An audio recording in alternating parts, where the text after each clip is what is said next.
आज की कहानी है रसोई का बंटवारा।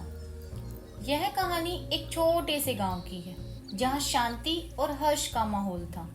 उसी गांव में एक बड़ी ही सियानी और कुशल महिला रहती थी जिसका नाम था जानकी। जानकी का एक बड़ा परिवार था जिसमें उसका बेटा और उसकी बहू सीता और 3 छोटी बच्चियां शामिल थी। जानकी की रसोई पूरे गांव में मशहूर थी क्योंकि वह हर प्रकार के पकवान को अपने ही हाथों से बनाकर स्वाद में 4 चांद लगा देती थी। समय बीतता गया और जानकी के अब बूढ़े होने के कारण उसकी हालत कमजोर होती गई। उसने अपने बेटे और बहू को बुलाकर कहा, रामू और सीता, मेरी तबीयत अब ठीक नहीं रहती, इसीलिए मैं चाहती हूँ कि आज से मेरी रसोई की जिम्मेदारी तुम दोनों संभालो। लेकिन याद रखना, इस रसोई में हमेशा प्यार और सहयोग बना रहे। रामू और सीता ने उसकी बात मान ली और रसोई का काम संभालने का जिम्मा ले लिया। लेकिन जब रसोई का जिम्मा उनके ऊपर आया तो आपसी मतभेद शुरू हो गए। रामू चाहता था कि खाना बनाना सिर्फ उसकी जिम्मेदारी हो, लेकिन जबकि सीता भी रसोई में अपना योगदान देने की इच्छा रखती थी। धीरे धीरे ये मतभेद झगड़े में बदल गए और रसोई का वातावरण गर्म हो गया। इसी समस्या को सुलझाने के लिए जानकी ने एक दिन दोनों को अपने पास बुलाया और कहा, देखो बच्चों, रसोई का बंटवारा कैसे किया जा सकता है। एक रास्ता निकालना ही पड़ेगा ताकि सब कुछ शांति से चल सके।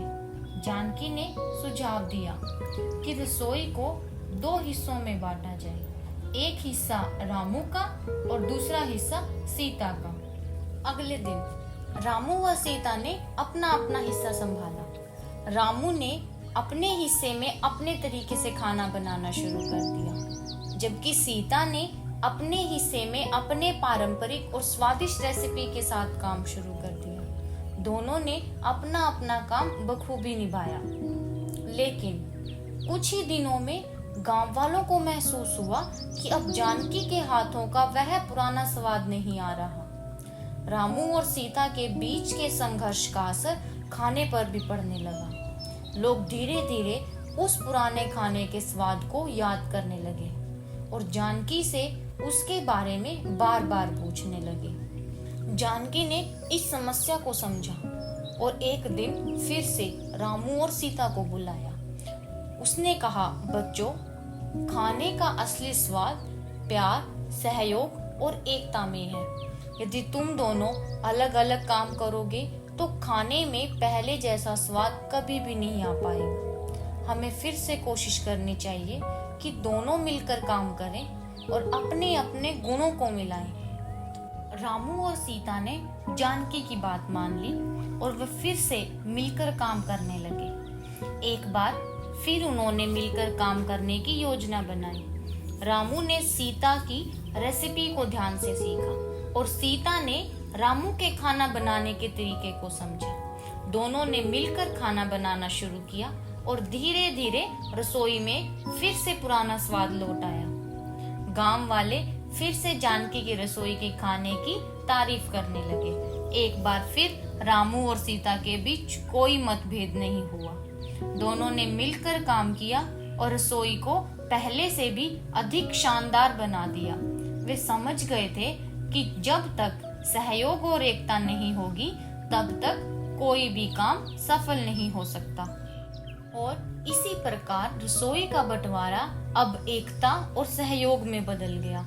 जानकी के आशीर्वाद से और रामू सीता की मेहनत से उनकी रसोई पूरे गांव की सबसे प्रसिद्ध रसोई बन गई। और जानकी ने उन्हें सिखाया कि किसी भी काम में सफल होने के लिए प्यार, सहयोग और एकता बहुत ही महत्वपूर्ण है। आज की कहानी यहीं पर समाप्त होती है और ऐसे ही नई नई कहानियों को सुनने के लिए हमारे चैनल को सब्सक्राइब करें।